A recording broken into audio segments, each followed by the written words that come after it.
دوسری چیز جو کہ اس کے بعد سورہ علق کے پڑھنے سے حاصل ہوتی ہے،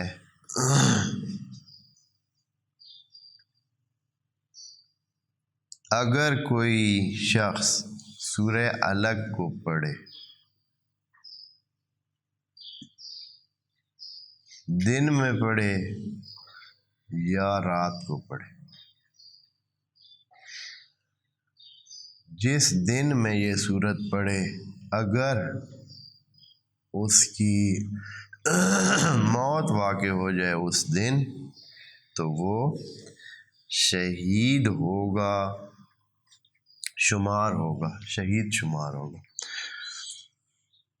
اور